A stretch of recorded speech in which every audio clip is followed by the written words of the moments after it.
There we go. Hey. All right, ladies and gentlemen. Today's movie has the following tagline. Did someone say action? What do you think about that one? I think it was a great start. It's in the movie, the one of the dudes who's supposed to roll the camera falls asleep. So unintentionally, unironically, that's how we start the show. But yeah, great tagline. Let's Great roll. tagline. All right, ladies and gentlemen, hold on to your seats because MovieByte podcast starts right now.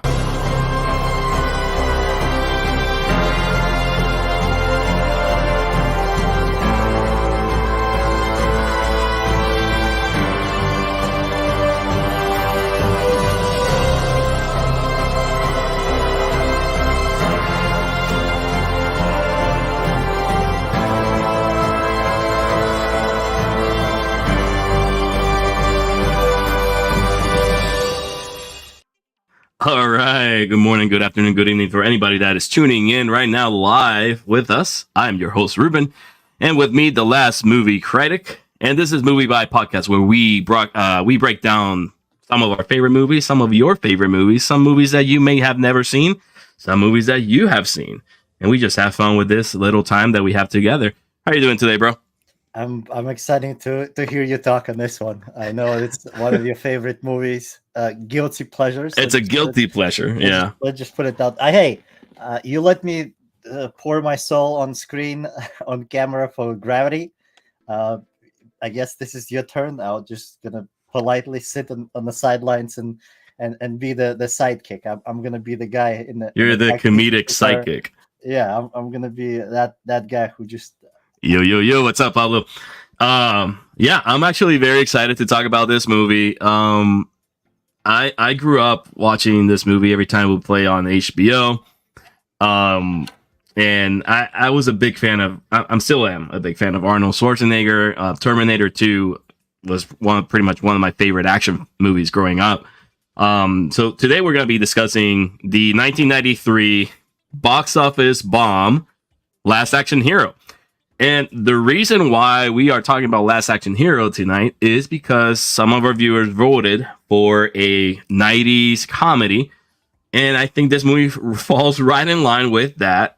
And it's also action movies / satire, which it's a movie that tries to find its genre and has a very hard time finding it throughout the entire thing. Like I said, I've seen this movie so many times. Yes, I saw it last night again. And I am excited because I found out so much stuff about this film that I am surprised it actually got made and made it to the big screen. And obviously it flopped, but it has found a cult following since then. A lot of people that have revisited this film calls it one of Arnold Schwarzenegger's most underrated films. Now, Last Action Hero. Arnold Schwarzenegger is coming out from having a massive success from Terminator 2 Judgment Day, directed by James Cameron. To this day, one of the biggest action movies there is. It's amazing. It's one of James Cameron's best work. It's one of Arnold's best work. And it just, like, put Arnold up there. It's beloved by everybody. Yeah. Like, everybody has seen Terminator 2, and I have not met anybody that has something bad to say about Terminator 2 Judgment Day, which is actually considered one of the best sequels of all time, you know? Which is a very hard formula to follow up when you are creating sequels. Like, Terminator 2 hits it. So, Arnold, after making Terminator 2, he wanted to make something family-friendly. Something that it was PG-13 that could attract an audience. And with that, we begin. Wait. Didn't he do Kindergarten Cop before that, or did he do it after? I think Kindergarten Cop was in the 90s, but if I'm not mistaken, was Kindergarten Cop PG-13? I believe it was after Terminator. So in order for him to kind of like mix his followers or his people who like him, because see, Terminator 2 obviously is rated R, so yeah, younger audience could not watch it. Kindergarten Cop is like PG or PG-13. Yeah, I'm gonna look it up really quick. So he wanted to mash. From my understanding, the reason he chose to be in this movie, he wanted to have that heavy action to bring his older audience together. Yeah. and to have the younger guys there, so it would be a great money grab, and everybody would love it. If Yeah. does So it follow the formula, or no? it is Kindergarten Cop was released in 1990, but it is a PG-13 film. Okay, so Yeah. it was before that. Yeah. Okay. But pretty much he wanted to do a summer blockbuster because Kindergarten Cop wasn't really a summer blockbuster. So he wanted to do a summer blockbuster where he can attract that audience that he made from, like you said, kindergarten. And he wanted to attract the kids that are out of school and teenagers, you know, because keep in mind, like you mentioned, Terminator 2 being an R-rated movie. The only way back in the 90s you can watch Terminator 2 in theater if you were underage was either you were sneaked into the theater or an adult bought your ticket, right? I believe back then they actually gave a shit, not like they do now. I don't know. I never saw Terminator 2 in theaters. I actually saw it on HBO when I was probably 8 or 9 years old, and it changed my life. I think that's what started my love for movies, watching movies like Terminator 2. So back to Last Action Hero. Last Action Hero was conceived by an idea of young screenwriters Zach Penn and Adam Luff. Zach Penn later on became a very famous writer, writing one of the best X-Men movies there is, X2, X-Men United, and Avengers, among others, right? And The Incredible Hulk, also with Edward Norton. So they conceived this idea of making a movie that would make fun of cliches from action movies in the 80s and early 90s. That was the era where we had a large boom of action movies. We had First Blood, we had Lethal Weapon, you had Predator, what else? Steven Seagal movies, Die Hard, Death Wish, all these action stars, had typical cliches and tropes that was the formula for the action movie. So they said, we want to make a story about this. So they write a story, and they had in mind Arnold Schwarzenegger as the character, not the person playing the character, but they molded the character after Arnold Schwarzenegger, and the character in the script was supposed to be named Harry, right? This script, the original script, you can actually find it online because it differs so much from the actual script we ended up seeing in theaters that Mr. Zach Penn and Adam Love only got a story by credit, and the other screenwriters, which I'm going to mention in a few, got the screenplay credit because they changed so much of the movie that, based on Writers Guild guidelines, they didn't deserve the credit because the script was changed heavily. So they were creating a story to make fun of screenwriters like Shane Black, who created the franchise Lethal Weapon, also wrote Predator, briefly starred in Predator with Arnold as well. I think he dies in the first few minutes of the movie. And then he also wrote The Last Boy Scout with Bruce Willis and Damon Wayans, which is a lot better movie than this, in my opinion. All right, another 90s, my case. Yeah, another 90s action film, right? So they hire Columbia once Arnold gets a hold of the script, and he likes it, and he wants to be executive producer. He wants to have a say on action figures. He wants to have a say in marketing, and he wants to star in the film. So he has the script, but he says, I am not 100% sure with this script. I want to make some changes. Let's hire somebody that knows about action movies to rewrite this script. They bring in Shane Black. Shane Black and David Arnott are the two screenwriters credited for this film. So they bring them in, and this is where the irony starts striking with this film. You bring in the screenwriter that the original story is making fun of. So you bring in a screenwriter to make fun of its own cliches. Okay? That's where everything starts going haywire. So Shane Black starts writing the movie. The movie goes through Arnold. There's a lot of things that change from the original script to what we get. Here's the fun fact.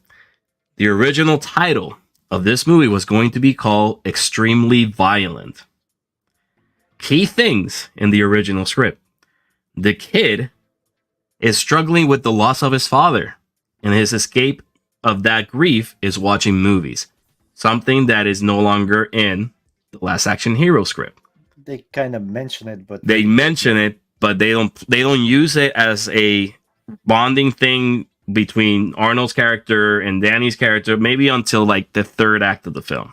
It's not a big element. Yeah, and it's more like Arnold is more seeing Danny as his son versus Danny seeing exactly Slater as his father. Yeah, okay. In the original script, the kid lands in the movie world because the projectionist in the movie theater is a demon. And he launches the kid into the movie world because the demon has the intention of making this kid a killer. Because he's exposed to all this extremely violent environment. He wants to make him out a killer and take his soul. And yeah. This is so nowhere, okay. In the original script, the most of the movie takes place in the film role. It doesn't have the main character doesn't have a backstory like we see in Last Action Hero. It's just a action movie that has cliches after cliches, and it's presenting this kid that is a fan of action movie and is always one step ahead of the time. But the character in the film is like, wait, how do you know so much about movies? And he's exposed to all these extremely violent scenarios, right? So that was the original idea. And like I mentioned earlier, the character was supposed to be modeled after Arnold. So Arnold gets a hold of this script. He says, I want to make this movie. I don't want this character to be named Harry. I think Harry is not a good name. He comes up with the name Jack Slater. Typical, like, big star, cliche action movies, right? They change. Shane Black changes. He adds the movie ticket idea. Okay. He eliminates the loss of the father backstory from the kid. He creates the villain, Mr. Benedict. Adds the humor and the jokes, which we're going to highlight in a few seconds. Adds backstory to Jack Slater. So we see Jack Slater going to his house. He has a life outside being this badass cop, right? And then brings the movie characters into the real world. That was a Shane Black edition. That was never supposed to happen in the original script. So those are the biggest changes. And if you look at it, it is a good chunk of the movie. So that's why Zach Penn never got credited for screenwriting. So they have the script. Columbia Pictures, who Sony recently acquired, says, we want to release this film on June 18, 1993. That is our date. We want to compete. We want to be the biggest blockbuster this summer. Fun fact, Jurassic Park was opening a week before. But the reason they wanted to go ahead a week after Jurassic Park is because Steven Spielberg had a box office bomb the year before with Hook, and people thought the Spielberg era was done. Nobody wanted to see Spielberg films anymore because Hook was a box office bomb. So nobody was like believing in Jurassic Park. We all know the story of Jurassic Park, right? Unlucky. Right. So Columbia Pictures says June 18 is the release date. The problem with that is they only had a script and Arnold attached to it. Nothing else. They didn't have all the other characters cast. They didn't have a director. They had about 10 months to shoot this film, and they were still in pre-production stages. So, John McTiernan, the director of Die Hard, The Hunt for Red October, among other great action films in the early 90s, 80s, is hired.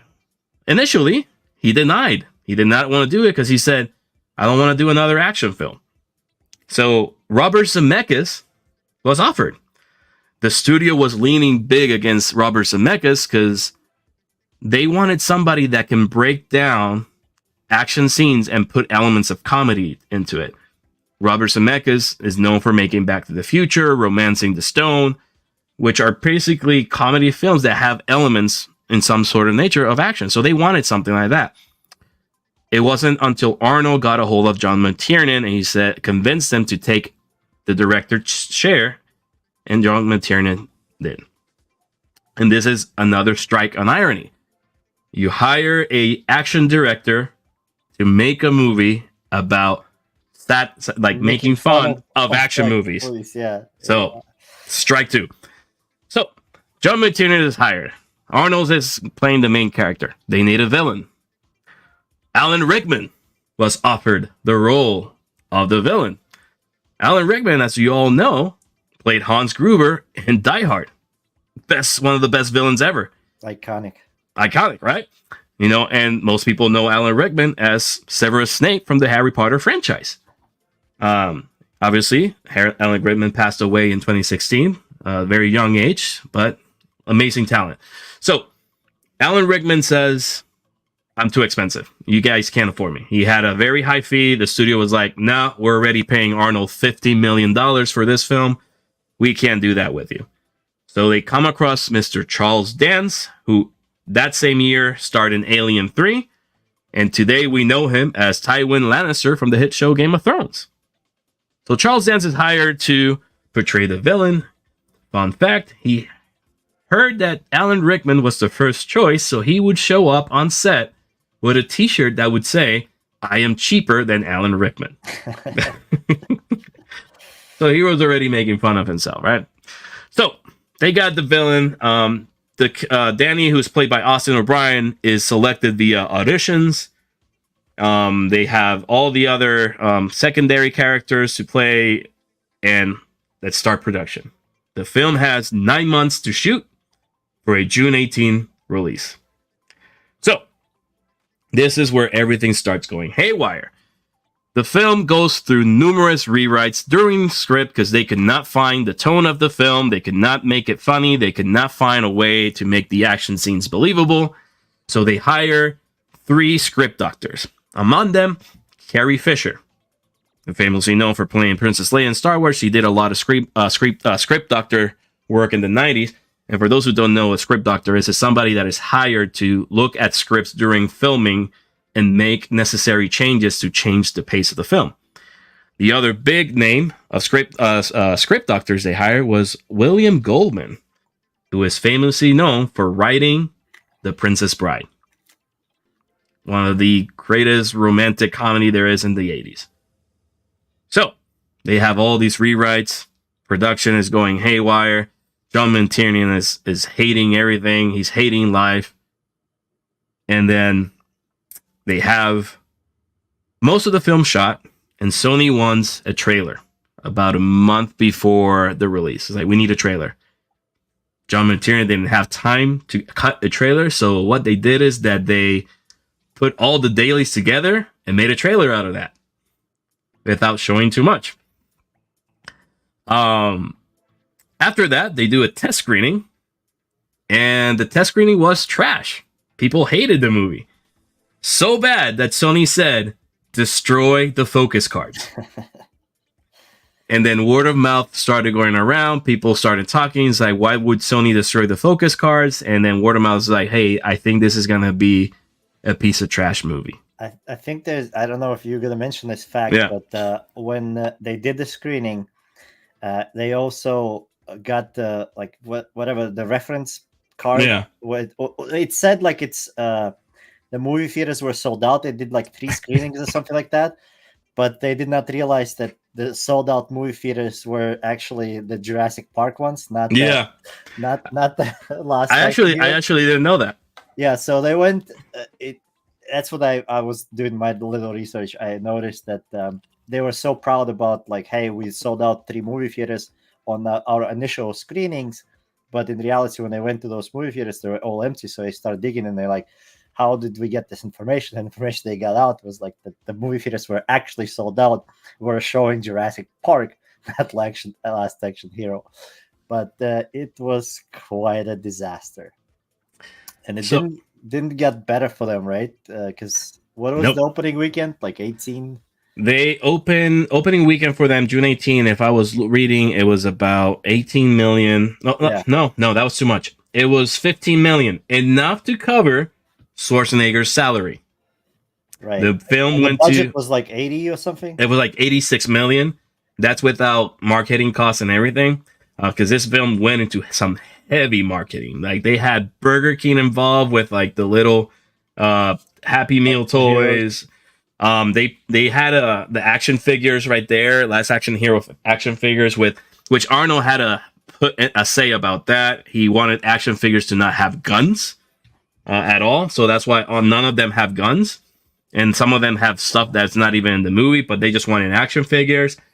They were supposed to launch a rocket into space with the logo Last Action Hero, like greatest blockbuster film of the summer. Like, they went out with the marketing for this film.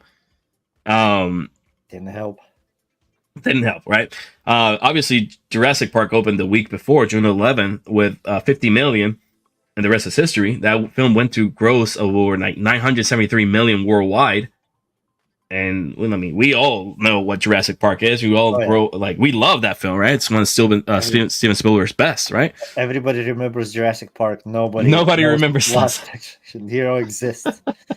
Nobody remembers Last Action Hero, which is sad, And I have my view, and we'll discuss that. The film pretty much ended up losing $26 million. Fun fact.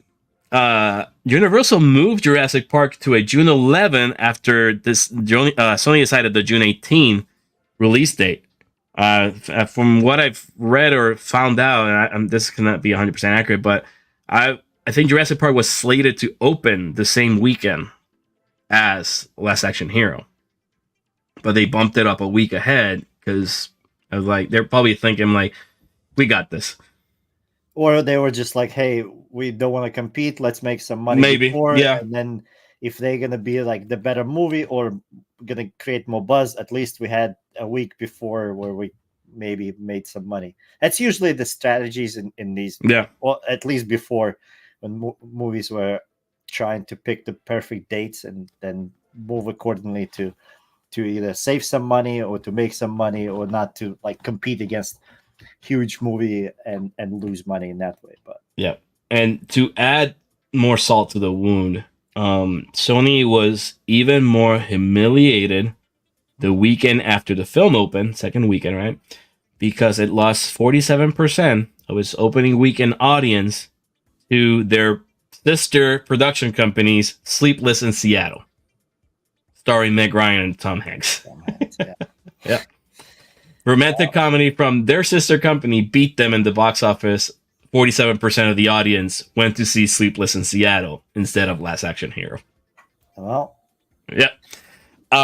Cutthroat business back then. The movie has an amazing soundtrack, rock and roll all over the place. AC/DC plays the main theme song of the movie with big guns. Megadeth has a song in there. Anthrax, like they listed a whole heavy metal rock and roll hitters to like promote this film too. And it didn't help. I'm not a big rock fan, or especially 90s music. It's dark horse for me. But at those times, those songs were written for the movie, or they already existed and then got borrowed for the soundtrack. Big Gun was written for the movie. That I know. Because back in the days, people used to write actual songs for the movies, right? And then they were the first you heard that song in the movie. Yeah.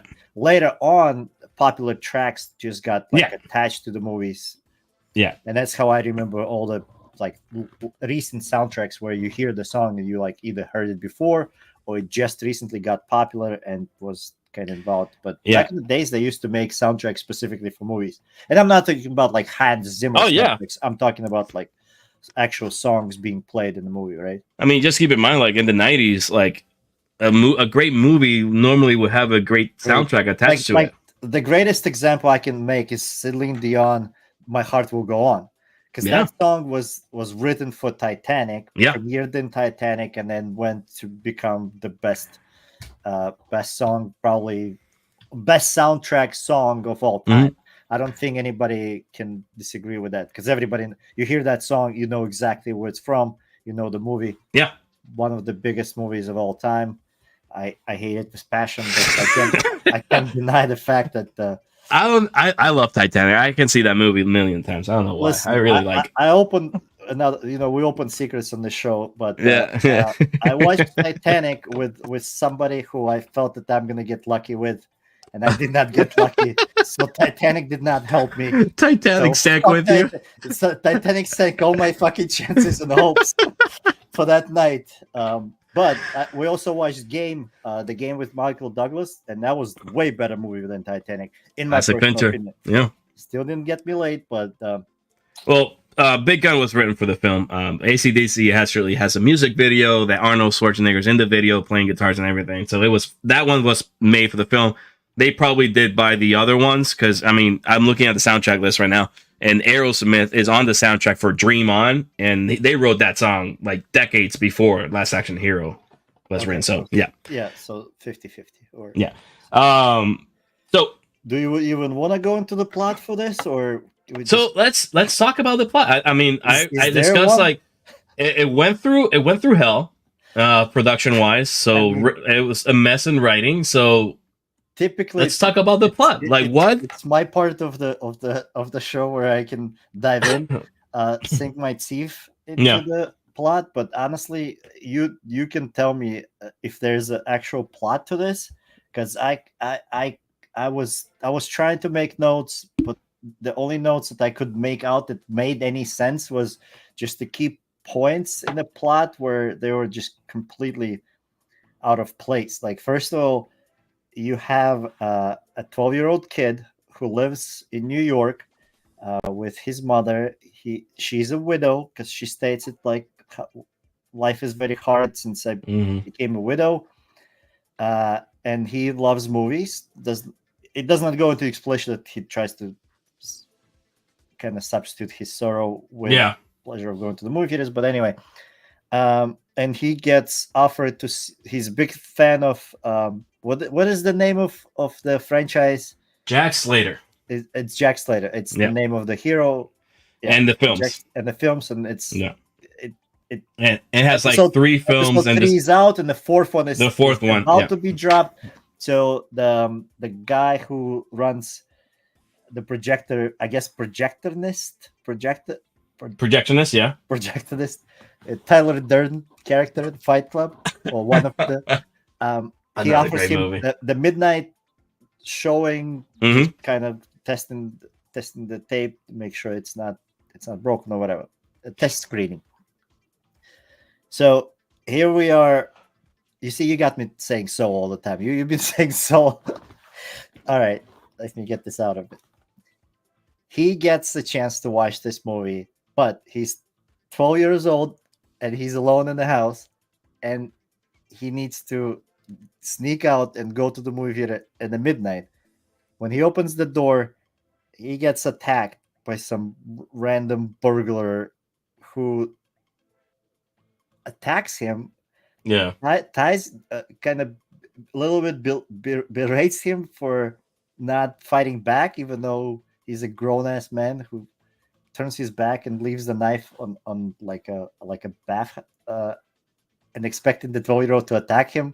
Yeah, like, it just, why? You're already robbing this kid. Why are you trying to traumatize him? But anyway, so the burglar handcuffs him to like a battery.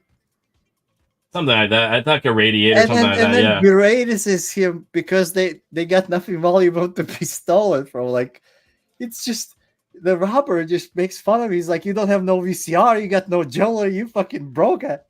At that point, it's just sad. It's just telling you like it's a sad life. Yeah, it's a horrible life. But yet this kid is like, fuck all this. I need to see this movie. He leaves he actually is at the police station because he obviously reported the crime. Yeah. And the policeman tells him, son, go straight home because your mom cannot be here because she needs to work. Like, his mother couldn't even break her shift and come pick her 12-year-old son who got mugged and attacked in their own apartment. I mean, this is a social services case waiting to happen. Yeah, it never happens. This is supposed to be a fucking comedy. It happens in the first 10 minutes. I was so depressed. Okay, whatever. So that's how the movie starts. And then he gets the golden ticket, rips it in half, gets transformed into the movie land where all kinds of ridiculous stuff starts happening.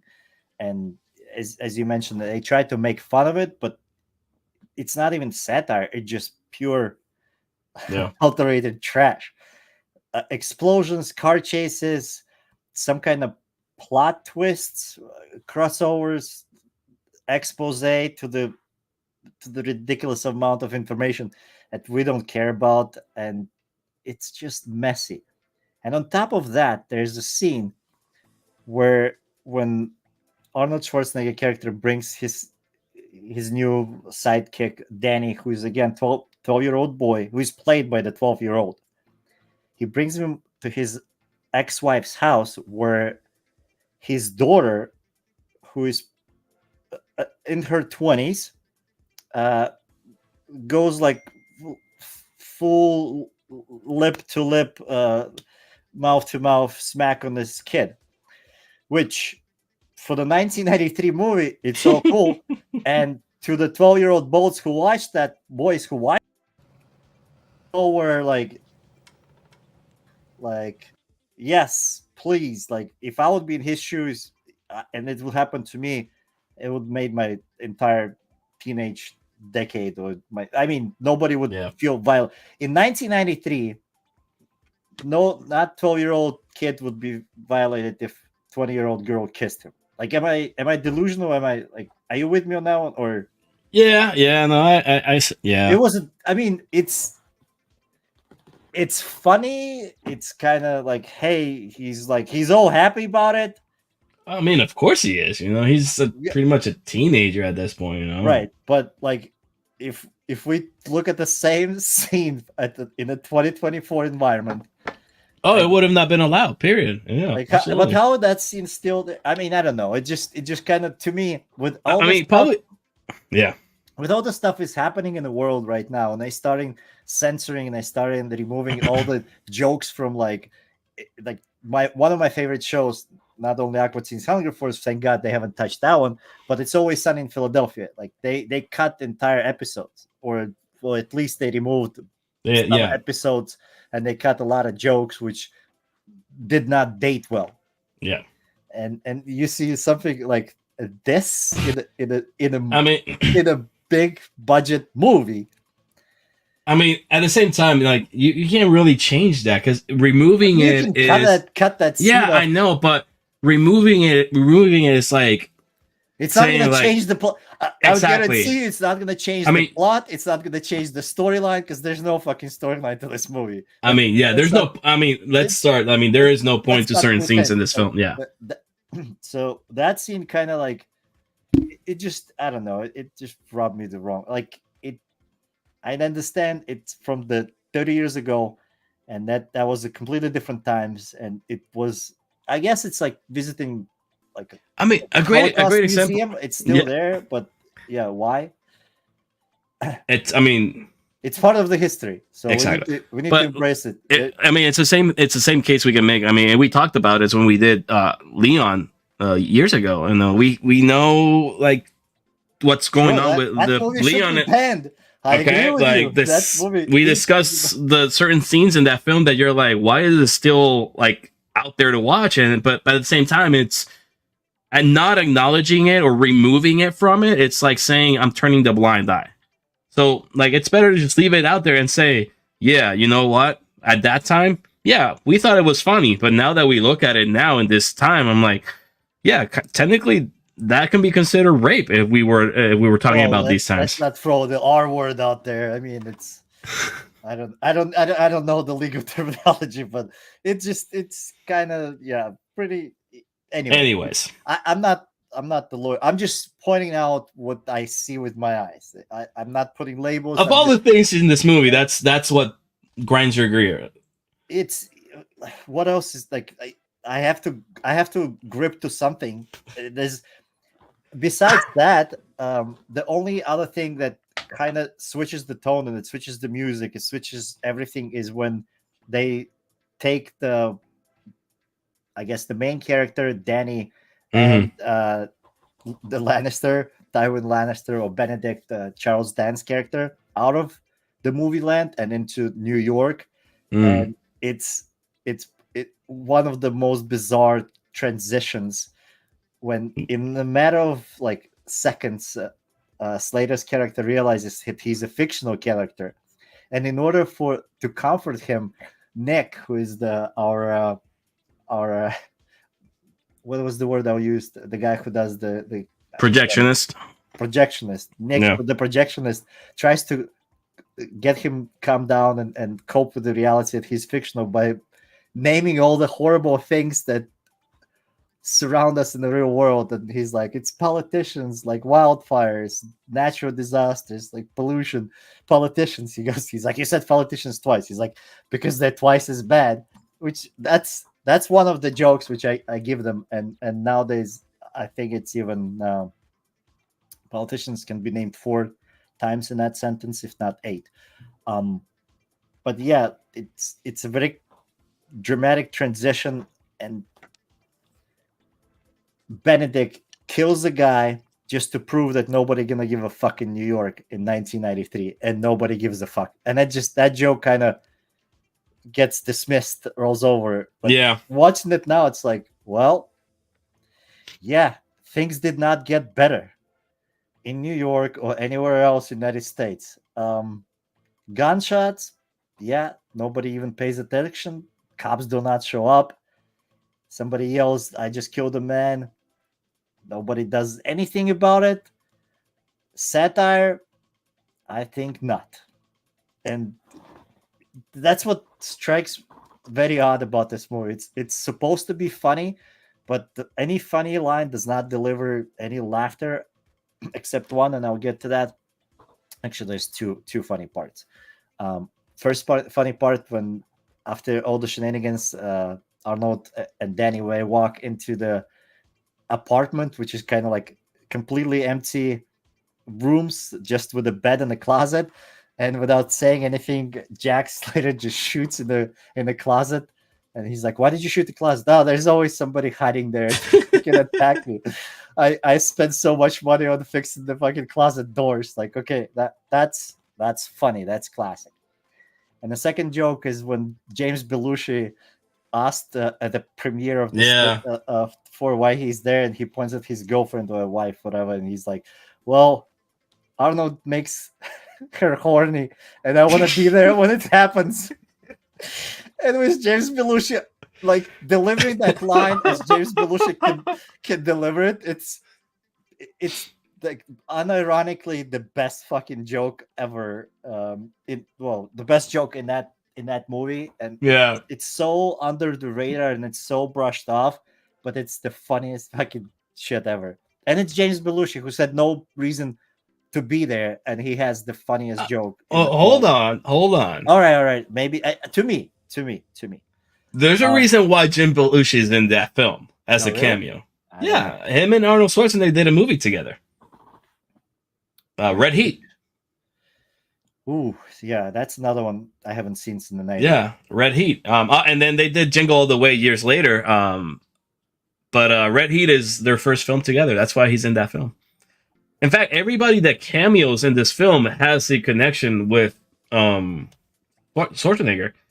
One of them tried like this meta commentary where the famous actors are there, and like the gag about Sylvester Stallone being Terminator in this universe of movies. Yeah, I give them that. It's kind of funny, but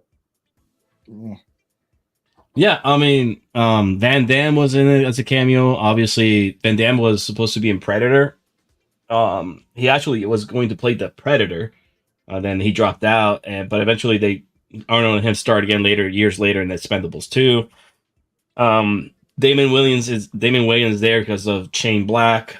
Even Chevy Chase is in that film too in like a brief second. Yeah, you have there's a whole list of Tina Turner's in the beginning of the film. F. Murray Abraham plays like the traitor cop who, through the entire movie he's the guy that killed Mozart, because from Amadeus Mozart. Even Bobbie Brown is which actually not the singer, but Bobbie Brown's a model. She was in the Blockbuster video thing. Sharon Stone is in there as a cameo from her Basic Instinct character. Robert Patrick, the T-1000, and even Stallone, like the whole meta thing again. Stallone portraying the T-100 in Terminator 2. The ideas that they put into this movie could have worked if they had a little bit different approach to it. It's an interesting concept. and to me, so let's just end the plot where it ends. When Benedict, the bad guy, gets to the real world, he has the ability and he has a ticket to bring any villain or anybody from any other movie into this world. And out of all the choices he could have had, and he even names all those choices that Arnold Schwarzenegger could have fought in this end of the movie, he brings the actual villain from the third installment of Jack Slater. Yeah, Tom Noonan. Yeah, the Ripper. The Ripper. Yeah. I mean, yeah, sure, but Charles Dance does a good job. Like I give him all the props. He's the only one here who actually. Oh, we can't forget Ian McKellen. Obviously, probably the best cameo in the entire film. Him portraying Death. He was there. Yeah, why I don't know, but why not? Sure. Why not? Why? You know? Yeah, like at this point, all the logic were lost to me when the robber was like making fun of the. I think at this point, this film try to put these cameos in to just have the word of mouth of like, hey, go see this movie. It's got a lot of people in there that are famous. Maybe, but no, right? It doesn't work. I just don't. It's not, to me. It's not funny. It's not entertaining because it's, again, PG-13 and people like. Take for example, the movie that they tried to make fun of. I guess. The Last Boy Scout. Yeah. It at least it has some kind of plot. At least it has some kind of driving force. It has some kind of character development. We get to know both these guys. You start feeling for them. They both losers. They both done wrong things. They both at the end of their peaks, but they just have to do one last right thing. I can cheer for that. Die Hard, Predator, like every movie. Even Commando, like it's a garbage, just shoot them all type of flick. But every Steven Seagal film there is in the 90s, right? Okay, well, I don't even. He's like not. We should not. That's a name we shall not speak out loud. Come on, bro. Come on, Steven Seagal. Don't you bring that curse on me, Ricky Bobby. But yeah, I just couldn't. When I first saw it, it was okay, but I didn't grasp it. It didn't become my cult favorite. It did not become my guilty pleasure. I know we all have different tastes. I'm not trying to say anything. I'm just putting it out there. I have a lot more. I have a lot different guilty pleasures from the 90s, and this one is just not one of them. And on the rewatch, I just had more questions, like I brought up. Why was it made? Why it's still there? Why you still like it? And again, just for we can't, like, but we cannot like, and we cannot choose, I guess, sometimes, or we have to. But it's the summary for me for this movie. It's like, if you were like flirting with somebody in the 6th grade, and obviously you're a 6th grader and you fell in love with them or whatever, you tried to hook up and they said no. And you leave them alone for 30 years. And you see that same person in the fucking supermarket and life did not treat them well. So, and you kind of like, okay, yeah, I dodged the bullet there. So that's kind of what I get into me from this movie. I'm not, that's just my take. So I agree with you. I think the film struggles with finding its tone. It just doesn't know what it is. You have action film at a sad story at the beginning, action film like midway. You have then at that point, like into the second act, you have a character starting to break the fourth wall, and then that's when everything starts to shift. And we actually have the scene here. It's writhing and screaming and leaping to their doom to escape the pain. No, not really. I'm lying. And again, kudos to Charles Dance because he does a great job playing Benedict. I mean, he's the only good thing in this film. What is this, Benedict?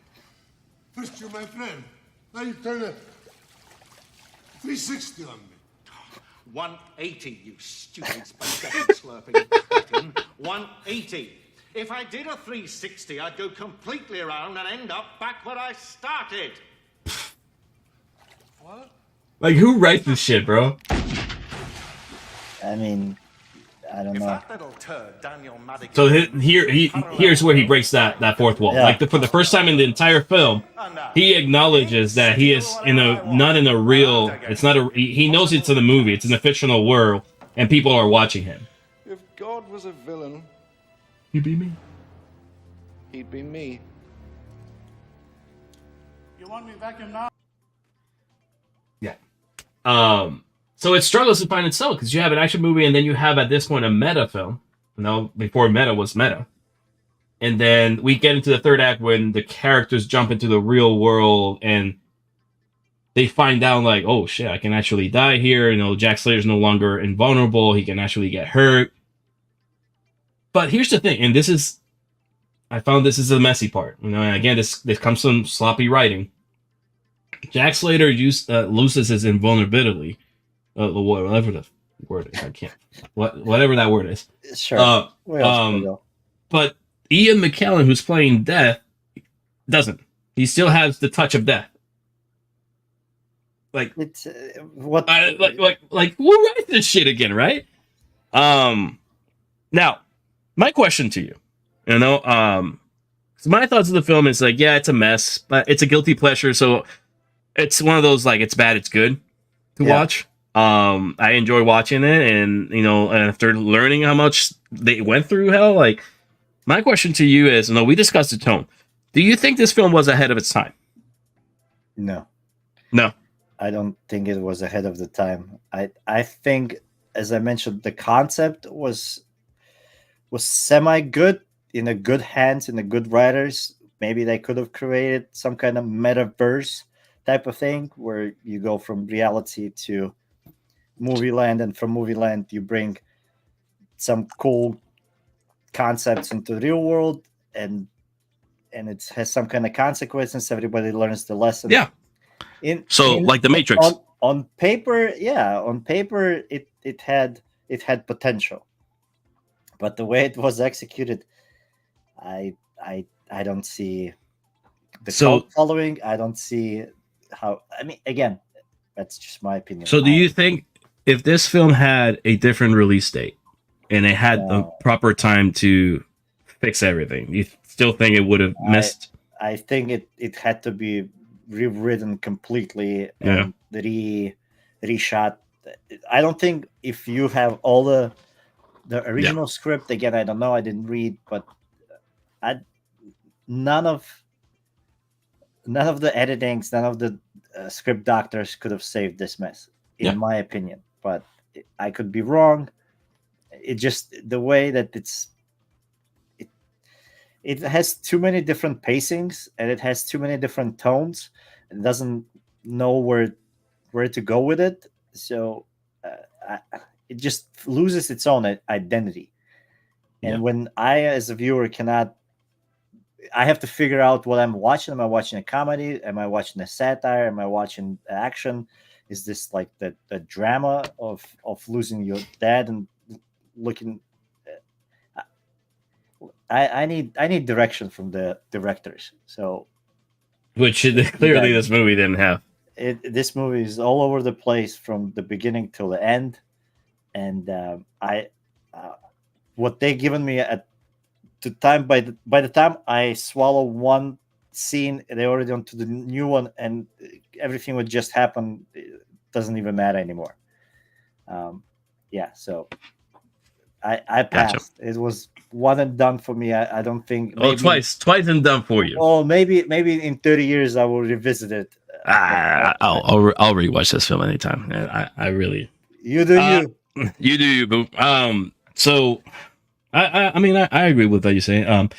I think it was slightly ahead of its time. I don't think the audience was ready for this meta world thing.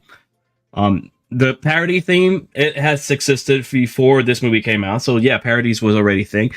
But I think this film opened up the door to how to make a meta film right to other directors. And the biggest example I'm going to use is Wes Craven's Scream. 1996, about 3 years later, first Scream movie.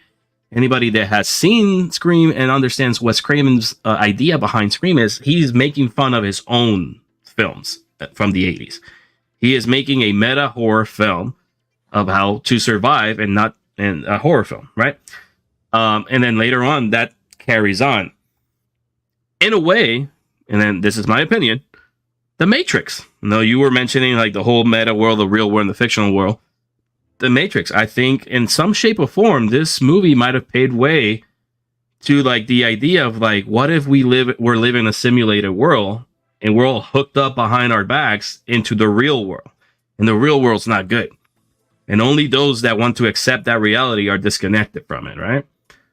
So I think it paved way to this idea of like portraying a movie within a movie, which, you know, later on we're going to see in Inception, you know, a dream within a dream within a dream, right? But I think that's maybe the type of thing that it might have paved way into it unofficially. Not that anybody out there's crediting a Last Action Hero for the inspiration of these films, you know. Nobody's going to say that, but maybe in some shape or form, maybe these directors like, actually, there was something on there that I can make better, and now we have all these movies in these this meta genre, you know, of like something within that makes it more real to you, right? And that's my thought. You know what's funny? You mentioned The Matrix.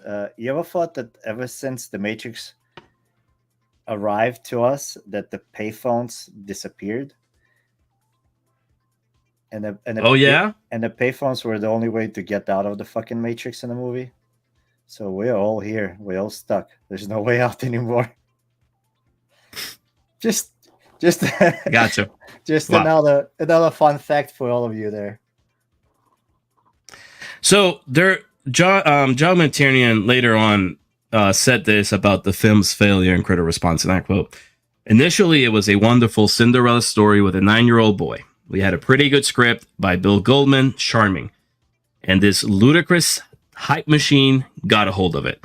It got buried under bullshit. It was so overwhelmed with baggage, and then it was whipped out unedited, practically assembled right out of the camera. It was in the theater 5 or 6 weeks after I finished shooting. It was kamikaze stupid, no good reason for it. And then to open the week after Jurassic Park, God, to get the depth of bad judgment involved in that, you need a snorkel." He ain't wrong. That's kind of spot on. It's yeah. So this movie was a box office bomb. It pretty much hurt everybody that starred in this film. John McTiernan pretty much didn't have a box office hit after this. He wanted to direct some films, and they were not hits. His most disastrous one after this one was Rollerball in 2002 with Chris Klein, LL Cool J, John Reno. Horrible movie based on another movie in 1970 with James Caan. He then went to direct Basic with John Travolta and Samuel Jackson. that's okay. Yeah, actually, no, he did have one more box office hit. He did Die Hard with a Vengeance. That was his last hit with Bruce Willis and Samuel Jackson. That was a good one. Yeah, I think it came out like probably like a year later or 2 years after this one. Schwarzenegger pretty much got saved by James Cameron after this box office bomb. True Lies. True Lies. Yep. James Cameron saw Last Action Hero, and he called. I saw this in an article. He called Arnold Schwarzenegger to lift him up, and James Cameron said, and I'm misquoting here, it was probably the most depressing time I've ever heard Arnold. He's usually very upbeat about everything, but this movie not being successful really hurt him in different ways. And then James Cameron pretty much saved him a year later with True Lies, which became another big action hit for 1994, and then it just lifted Arnold once again, and the rest is history for Arnold. So, but I think one of the things that this movie kind of is the biggest satire is that Arnold Schwarzenegger is the last action hero. He is. After that, I think the torch being taken by those kind of more fun, bratty, like not these like I don't want to call Neo from the Matrix action hero. He's not. He does action. He's a hero, but I wouldn't put him like the action hero. John Wick, yes, all right, I can see that being the action hero, but it feels different. I don't know why. It just John Wick's just it's like a video game character. It is. It just started with a very low budget independent film, and it just transformed into what we now know as John Wick. Yeah, I know. It's amazing. You know, what started as like a low budget film that nobody like, oh, sure, it's Keanu Reeves, but here we go. 4 films later, you know, we got one of the best action franchises there is in this decade. Yeah. And that last one was pure fire, you know? Again, video game. It's just watch it. It's just watching the first person shooter. But anyway, you have any quotes you want to share with us, or? I have one more. Shane Black was very critical of the movie, the guy that wrote it. And I quote, "It was a mess. There was a movie in there struggling to emerge, which would have had pleased me, but what they made was a jarring, random collection of scenes." Pretty much, yeah. Yeah, that sums it up. Accolades. So you know how there's Oscars? There are Razzies.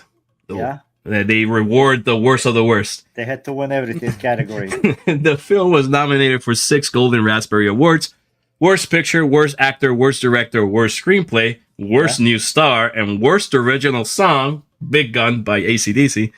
But it did not win any. It's had a worse movie that year than Last Action Hero, but they got nominated for all the big ones, apparently. Schwarzenegger, the film was nominated for 7 Saturn Awards for Best Fantasy Film, Best Actor, Best Director, Best Writing, Best Performance by a Young Actor, and Best Costume. So if you put the film in a fantasy genre, it's a hit, apparently. So that's probably where they missed. Other than that, Schwarzenegger has expressed interest of revisiting the Jack Slater character if the opportunity arises, but that was in 2019. We're in 2024, and that man, his acting chops were done. You know, like he may run for the governor again. Yeah, so about that. Other than that, that's all I got. You have ideas what we're doing next week? So next week we already posted it, right? Yeah, it's already posted. So next week it's gonna be our season finale. We're gonna take a break after that for a few weeks. We're gonna do a Drive with Ryan Gosling. Awesome movie. I'm really excited to rewatch it. It's been a couple of years since I've seen this film, and I'm looking forward to talk this one with you. I know you enjoy this. I know you're probably gonna have a lot to say with this film. We go heavily on the plot. Now, I mean, you're the one that basically picked it as an idea for our season finale. So I'm excited to see what you bring. Maybe you can carry the next show. Next show, yes. I'll try to do my best. I'll take all the notes, and next time I'll be more talkative. But thank you everybody for coming. Thank you all for supporting us. Remember to watch our previous episode on The Thing. Thank you. I totally forgot what was our last episode. The Thing. We also have all of our other episodes on our YouTube channel. Remember to follow us at MovieByte on Instagram, MovieByte Podcast at Facebook, MovieByte Podcast at YouTube, and MovieByte Podcast on Twitch. Comment, like, share, favorite. Please comment. And then other than that, we'll see you all next week. Thank you again.